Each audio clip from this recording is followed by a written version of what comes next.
अगर आप प्रेम से पा रहे हो, आपका परिवार खुशहाल है, आपके पास सब कुछ बहुत व्यवस्थित है, आप हरि भजन भी कर पा रहे हो, हरि स्मरण भी कर पा रहे हो, तो इसका मतलब यह भी है कि आप पूर्व में जिस घर में थे, अपने पूर्व जन्म में जिनके यहां थे, वे लोग आपका नियमित रूप से श्रद्धा कर्म करते हैं, इसलिए इस जन्म में आप खुशहाल हो।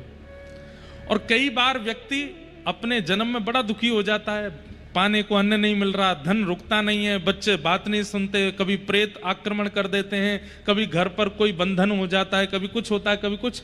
इसका भी कारण ये हो सकता है कि आप पूर्व में जहां थे उस परिवार के लोग आपका कोई स्मरण नहीं करते, किसी भी प्रकार का आपके प्रति कोई श्राद्ध कर्म नहीं करते, उसी का भोग रहे हैं आप। इसलिए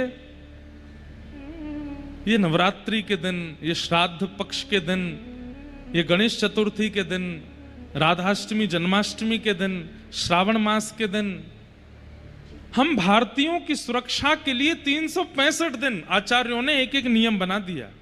इस दिन ये करना है, इस दिन ऐसा करना है, इस दिन ऐसा करना है। अब आप देखेंगे सबसे ज्यादा नियम शुरू होते हैं श्रावण मास में। जब चतुर्मास प्रारंभ होता है तो संत जन कहीं नहीं जाते, एक जगह बैठ करके चातुर्मास करते हैं। क्यों?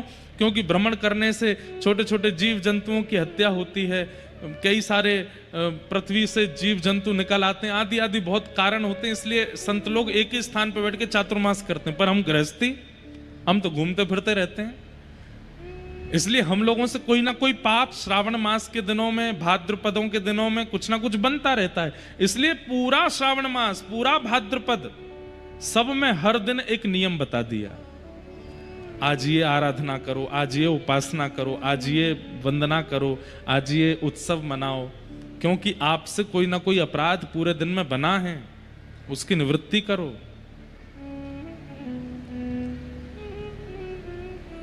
हमारे आपसे प्रार्थना है, अपने पुरोहितों के पास, अपने गुरुजनों के पास बैठ करके एक बार साल भर के जो सनातनी दिवस होते हैं उनके बारे में जानकारी लेके अपना जन्मदिन भूल जाइए, लेकिन उन वैदिक दिवसों को मत भूला कीजिए, और उन पर जो क्रिया करनी चाहिए वो किया कीजिए। उसी से ही हम लोग बचेंगे, नहीं तो बांग्लादेश, नेपाल, पाकिस्तान, यूक्रेन आदि ये बड़े बड़े शहरों में, देशों में जो हो रहा है वो भारत में भी होने लगेगा, हम सब भी उसके शिकार बन जाएंगे।